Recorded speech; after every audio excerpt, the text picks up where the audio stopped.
Welcome back to Pathas kitchen. இன்றைக்கி நம்ம ஒரு சூப்பர் டிஷ்ஷு பண்ண போகிறோம். அம்மா அந்த டிஷ்ஷு பேர் நீங்கள் சொல்லிவிடு, என்ன இது? இது பருப்பு போட்டு சுண்டைக்காய் வத்த குழம்பு. சரி, வத்த குழம்புனாலே நார்மலாக பருப்புலாம் போட மாட்டாங்க. அது என்ன, அது பருப்பு போட்டு சுண்டைக்காய் வத்த குழம்பா?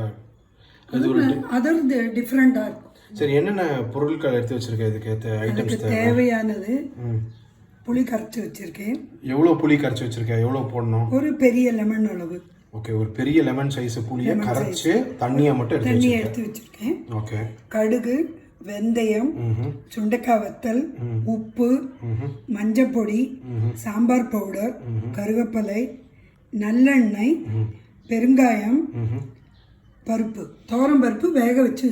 சரி, இது என்ன சாம்பார் பொடி தான் எடுக்கணும்? என்ன கடையில் வாங்குற சாம்பார் பொடி? ஓகே, சாம்பார் பொடி நல்லா இருக்கும். இது என்ன சக்தி மசாலா பொடி? அது எது வேணால் போட்டுக்கலாம். சாம்பார் பொடி. இப்போ என்ன பண்ண போகிறோம் நம்ம? இப்போ கேஸை பற்ற வச்சுருக்கேன், இருபத்தெட்டி வச்சுருக்கேன். இதில் சரி, அதுக்கு நல்லெண்ணெய் விட போகிறேன். சரி, நல்லா ஒரு பெரிய கரண்டி அளவு வேணும். இதில் சின்ன முட்டையாக இருக்கிறதுனால அந்த 6 குட்டி ஸ்பூனில் விடுறேன்.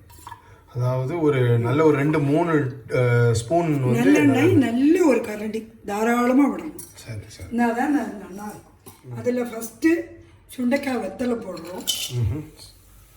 சுண்டைக்காய் வத்தல், அதில் ஒரு கட்டி பெருங்காயம் அதிலேயே போட்டு வறுத்துக்கிறோம் ஃபஸ்ட்டு. அதாவது கட்டி பெருங்காயம். ஆமாம், அதிலேயே போட்டு வறுத்தா நல்ல வாசனையாக இருக்கும். பவுடர் பெருங்காயம் வேணும்னா அதுவும் போட்டுக்கலாம், அது அப்புறமா போட்டுக்கலாம். இப்போ போட வேணாம், இப்போ போட வேணாம். கட்டி பெருங்காயம் இருந்தால் மட்டும்தான் இப்போ போடணும். ஆமாம், சூப்பர். நல்லா சுண்டைக்காய் வத்தல் கொஞ்சம் பிளாக் ஆகிற வரை வறுத்துக்கணும். அப்போ தான் அந்த இது எசன்ஸ் எல்லாம் அதில் அப்போ தான் அதோட டேஸ்ட்டு, வாசனை, சுண்டைக்காயோட வாசனை, அதோட மருத்துவ குணங்கள்லாம் கிடைக்கும். சரி, இப்போ என்ன பண்ணுறேன், நான் இதில் கடுகு போடுறேன். இனிமேல் தான் கடுகே போடணும். கடுகு கடுகு தீஞ்சு விடும். சரி, ஸோ இப்போ அந்த கடுகு போட்டாச்சு. கடுகு வெடிக்கட்டும். வெடிச்சதும் வெந்தயம் போடுவோம். ஸோ கடுகு ஒரு 75% டைமில் போடுறோம். வெந்தயம் வந்து லாஸ்ட்டில் தான் போடுறோம், ஏன்னா இல்லை அது கரிஞ்சிரும், கசக்கும். கசக்கும். நான் கடுகு வெடிச்சாச்சு, வெந்தயம் போடுறேன். இல்லை, அதுலேயே கருவேப்பிலையும் போடுறேன்.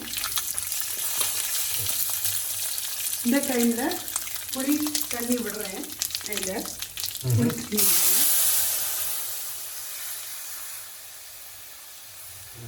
உப்பு போடுறேன், 1 ஸ்பூன் உப்பு. சரி, அவளுக்கு தேவையான அளவு உப்பு. மஞ்சப்பொடி போட போகிறேன். இப்போ சாம்பார் பவுடர். எங்கள் வீட்டில் காரம் ரொம்ப இருக்காது, குழந்தைகள்லாம் இருக்கிறதுனால நான் இதில் ஒரு 3 ஸ்பூன் போடுறேன். ஓகே, அவளுக்கு எவ்வளவு தேவையோ அது போட்டுக்கலாம். சாம்பார் பவுடர் தான் வந்து காரமே இருக்கு இல்லையா? ஆமாம், சில்லி பவுடர் போட போகிறோம். இது போட்டால் கொஞ்சம் கலர்ஃபுல்லாக இருக்கும். அதாவது வெறும் மிளகா பொடி.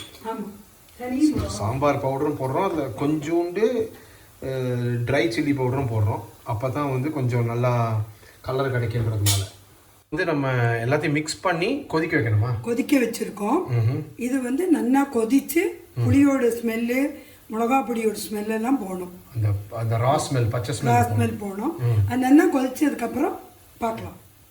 இப்போ வந்து நல்லா அது கொதிச்சிருச்சு. ஆல்மோஸ்ட் ஒரு 5-7 நிமிஷம் கொதிச்சாச்சு. இப்போ அடுத்து நம்ம என்ன பண்ண போகிறோம்? நான் வந்து இதில் பருப்பு விடுப்போம். அதை வேக வச்ச துவரம் பருப்பு, கொஞ்சம் தண்ணி மிக்ஸ் பண்ணியிருக்கேன். சரி, கொஞ்சம் தண்ணி மிக்ஸ் பண்ணியிருக்கேன். அதோடு குழம்போடு கன்சிஸ்டன்சி பார்த்து நம்ம தண்ணி விட்டுக்கலாம். கொஞ்சம் கூட தண்ணி விடுவேன். அதாவது இது வந்து ஃபுல் சுண்டைக்காய் புளி குழம்பா இல்லாமல் கொஞ்சம் பருப்பு இருக்கிறதுனால சிலவங்களுக்கு கான்சன்ட்ரேட்டு தான் அதான் பிடிக்காது. அதனால கொஞ்சம் பருப்பு இருக்கிறதுனால பிசைஞ்சு சாப்பிட்றதுக்கு ஈஸியாக இருக்கும். சில பேருக்கு வெறும் புளிக்குழம்பு மாதிரி இருந்தால் பிடிக்காது, காரம் ஜாஸ்தி தெரியும் எல்லாம். இது ஒரு டேஸ்ட்டு. நம்ம இடத்துல அப்படி பிடிக்கும், அதனால அப்படி போட்டுக்கணும். இது வந்து சாம்பார் மாதிரி பிசைஞ்சு சாப்பிடலாம். ஆமாம், எல்லாரும் இதையும் செஞ்சு பாருங்க. இது வந்து எவ்வளோ நேரம் இந்த மாதிரி இது பண்ணணும்? ஒன்றும் ஒரு கொதி வரணும், அவ்வளோதான். ஒரு 2 நிமிஷம். ஆமாம். ஸோ இப்போ இது வந்து நல்லா கொதிச்சாச்சு. ஒரு 1 மினிட் தான் நல்லா கொதிச்சாச்சு. கரெக்டாக? அப்புறம் இது முடிஞ்சுதா? அப்போ இது ஐட்டமு ஓகே ஃப்ரெண்ட்ஸ், இந்த டிஷ்ஷு பிடிச்சிருக்குன்னு நினைக்கிறேன் உங்களுக்கு. நீங்கள் கண்டிப்பாக ட்ரை பண்ணி பாருங்கள், பிக்சர்ஸ் போடுங்க. ஏதாவது டவுட் இருந்தாலும் கமெண்ட் பண்ணுங்கள், கண்டிப்பாக நாங்கள் கிளாரிஃபை பண்ணுறோம். உங்கள் ஃப்ரெண்ட்ஸ்ட்டு ஷேர் பண்ணுங்கள், லைக் பண்ணுங்கள் இந்த வீடியோஸை.